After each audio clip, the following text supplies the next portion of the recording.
श्री शिवाय नमस्तुभ्याम, हर हर महादेव। तो कैसे हैं आप सब। देखिए, आज का ये वीडियो आप सभी लोगों के लिए बहुत ही ज़्यादा खास और विशेष होने वाला है। देखिए, क्यों खास होने वाला है। हम सभी जानते हैं कि आज है शुक्रवार का दिन। और देखिए, शुक्रवार का दिन विशेष रूप से शुक्र ग्रह को मजबूत करने के लिए होता है। और देखिए, यदि आपका शुक्र ग्रह मजबूत होता है ना, तो आपको धन, संपदा, ऐश्वर्य, कीर्ति की प्राप्ति होती है। देखिए, यदि आपके घर में धन संपदा की कमी है, यानी कि बहुत ज़्यादा परेशानी है, तो आपको ये उपाय करना चाहिए। आपके घर में सुख समृद्धि नहीं है, ग्रह कलेश लगा हुआ है, तो आपको ये उपाय करना चाहिए। और यदि आपके घर में बहुत ज़्यादा टेंशन का माहौल रहता है, यानी कि आपके घर में कोई ना कोई समस्या सदैव लगी रहती है, तो आपको ये उपाय करना चाहिए। मतलब मात्र आपको ये उपाय करना है। और आपके जीवन की कोई भी धन से जुड़ी हुई परेशानी है, या फिर आपके घर में बहुत अधिक ग्रह कलेश है, तो किसी भी प्रकार की जो परेशानी है ना, वो निश्चित रूप से आपकी दूर हो ही जाएगी। बस आपको ये सुंदर सा उपाय करना है। और ये उपाय हमने पूज्य गुरुदेव की ही कथाओं को सुन करके, समझ करके आप सभी को भी मैं समझाने का पूरा प्रयास करूंगी। लेकिन उससे पहले इस वीडियो को ज़रूर लाइक कीजिएगा। और यदि भगवान शिव के सच्चे भक्त हैं तो चैनल को ज़रूर सब्सक्राइब करें और कमेंट में लिखें हर हर महादेव। तो देखिए, अब हम जान लेते हैं हमें उपाय किस प्रकार से करना है। देखिए, ये उपाय आपको विशेष रूप से शुक्रवार के दिन ही करना है। देखिए, अगर आप ये उपाय आज नहीं कर पाते, तो आप आने वाले किसी भी शुक्रवार के दिन इस उपाय को कर सकते हैं। और ये उपाय आप सुबह से लेकर रात्रि तक कभी भी कर सकते हैं। जब आपकी इच्छा हो तब आप इस उपाय को कर लें। तो देखिए, ये उपाय विशेष रूप से आपके घर की जो भी परेशानियां हैं ना, धन से जुड़ी हुई, या फिर सुख समृद्धि से जुड़ी हुई, या फिर जीवन में कोई ऐसी टेंशन है जिसे आप दूर करना चाहते हैं, तो आपको ये उपाय करना है। देखिए, किस प्रकार से करना है, क्या क्या सामग्री लेनी है, अब आपको वो समझना है। तो देखिए, इस उपाय के लिए आपको मात्र 7 चावल के दाने लेने हैं। और देखिए, चावल के दाने जब आप लेंगे ना, तो आपको इस बात का विशेष रूप से ध्यान रखना है कि चावल के दाने खंडित नहीं होने चाहिए, ठीक है ना। तो आपको मात्र 7 चावल के दाने ले लेने हैं, अक्षत। अब देखिए, इसी के साथ आपको लेने हैं 5 सफ़ेद रंग के फूल, पुष्प लेने हैं 5 आपको सफ़ेद रंग के। अब देखिए, आप ये 5 सफ़ेद रंग के पुष्प कोई से भी ले सकते हैं। कोई से भी मतलब कोई से भी, ठीक है ना। बस आपको एक पुष्प नहीं लेना, वो होता है केतकी का। केतकी का पुष्प छोड़ के, यानी फूल छोड़ के, आप कोई सा भी सफ़ेद रंग का फूल ले सकते हैं, ठीक है ना। तो 5 आपको सफ़ेद रंग के फूल ले लेने हैं, ठीक है ना। अब देखिए, इसी के साथ आपको क्या लेनी है, एक लेनी है आपको दुर्वा घास। मात्र एक दुर्वा घास लेनी है। और ये कैसी लेनी है आपको, देखिए, इसमें ना 3 जो गांठें होती है ना, यानी गांठें होनी चाहिए इस प्रकार से। देखिए, वीडियो में बताने का हम प्रयास करेंगे। इस तरह की दिखने वाली दुर्वा घास का आपको प्रयोग करना है। मतलब उसमें 3 गांठें बननी चाहिए, ठीक है ना। तो मात्र आपको एक दुर्वा घास ले लेनी है।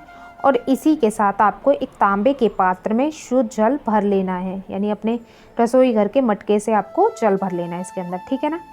अब देखिए, ये चारों सामग्री को लेकर के आपको आज के दिन, यानी शुक्रवार के दिन, चले जाना है भगवान शिव के मंदिर। अब देखिए, ये उपाय आप सुबह करना चाहते हैं आप सुबह कर लीजिए। नहीं तो आप किसी कारणवश यदि आप सुबह ये उपाय नहीं कर पाते हैं, तो आप शाम को भी इस उपाय को कर सकते हैं, ठीक है ना। तो आपको ये सामग्री को लेकर के भगवान शिव के मंदिर आ जाना है, ठीक है ना। अब आप मंदिर आ गए, अब आपको क्या करना है, अब आपको ये समझना है। तो देखिए, सबसे पहले आपको क्या करना है, जो 7 चावल के दाने आप लेके आए ना, उन 7 चावल के दानों को आपको अपने हाथ में रखना है। और जो आप एक जल का पात्र लेके आए हैं, यानी तांबे के पात्र में जल लाए हैं, आपको 7 चावल के दानों को हाथ में रखना है।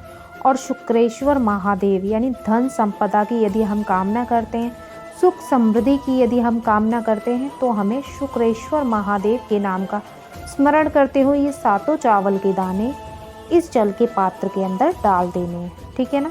7 चावल के दाने आपको जल के पात्र के अंदर डाल देने, शुक्रेश्वर महादेव के नाम का स्मरण करते हुए, ठीक है। अब आपको क्या करना है, अब आपके पास 5 जो सफ़ेद रंग के फूल है ना, अब इन 5 फूलों को भी आपको इसी जल के पात्र के अंदर डाल देने हैं, ठीक है ना।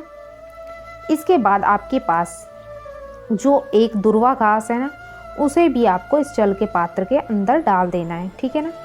अब देखिए आपको क्या करना है। अब आपको ये जो जल है ना, जिसमें आपने ये सारी सामग्री को डाल दिया है, अब इस जल के पात्र को आपको अपने हाथ में पकड़ना है और आपको ये भगवान शिव के शिवलिंग पे समर्पित करना है। लेकिन देखिए किस प्रकार से समर्पित करना है, अब आपको ये समझना है। तो देखिए जब आप भगवान शिव के शिवलिंग पे जल को समर्पित करेंगे ना, पहले तो आपको उत्तर दिशा की ओर अपना मुख करके खड़े हो जाना है, ठीक है ना।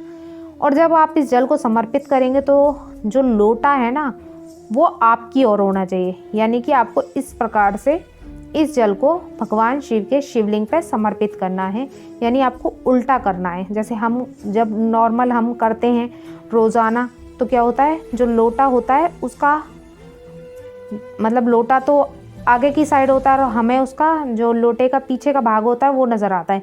लेकिन अब ऐसा नहीं होना चाहिए। आपको क्या, जो लोटे में से जल अर्पित हो रहा है ना, वो आपको दिखना चाहिए। इस प्रकार से आपको इस जल को भगवान शिव के शिवलिंग पे अपने दोनों हाथों में पकड़कर समर्पित कर देना है। श्री शिवाय नमस्तुभ्यम मंत्र का जाप करते हुए, अपनी धन की कामना को करते हुए, अपने जीवन की परेशानियों को दूर करते हुए, यानी कामना करनी है और घर में सुख समृद्धि आए, ऐसी आपको कामना करनी है।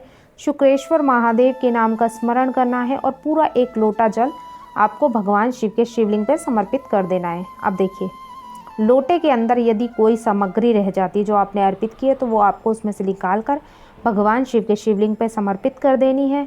और इस प्रकार से आपको ये सुंदर सा उपाय करना है।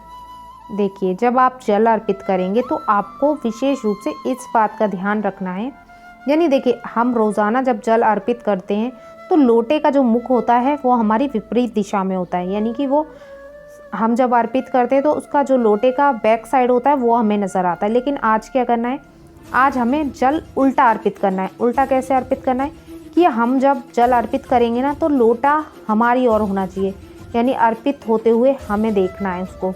इस प्रकार से आपको अपने हाथों में पकड़ना है और आपको जल को भगवान शिव के शिवलिंग पे समर्पित कर देना है। श्री शिवाय नमस्तुभ्यम मंत्र का जाप करते हुए, धन की कामना को करते हुए, जीवन में जो भी धन से जुड़ी हुई परेशानियां हैं उसको आपको बोलना है। और आपके घर में सुख समृद्धि नहीं है उसको आपको बोलना है। और आपके जीवन की कोई भी ऐसी परेशानी है जिससे आप बहुत अधिक परेशान हैं, तो वो दूर हो। इस प्रकार से आपको भगवान शिव से कामना करनी है, प्रार्थना करनी है। और इस प्रकार से आपको ये सुंदर सा उपाय करना है। आज के दिन आपके जीवन में जो भी धन से जुड़ी हुई परेशानी होगी ना, जो भी सुख समृद्धि आपके घर में नहीं है, या फिर कोई ऐसी परेशानी जो बहुत समय से चली आ रही है, वो समाप्त होने का नाम नहीं ले रही, तो इस उपाय को मात्र करने से आपके जीवन से धीरे धीरे ये सभी परेशानियां समाप्त होने लग जाएंगी। बहुत ही विशेष और ख़ास ये उपाय है जो कि आपको ज़रूर करना चाहिए। तो आज के लिए बस इतना ही। श्री शिवाय नमस्तुभ्याम। हर हर महादेव।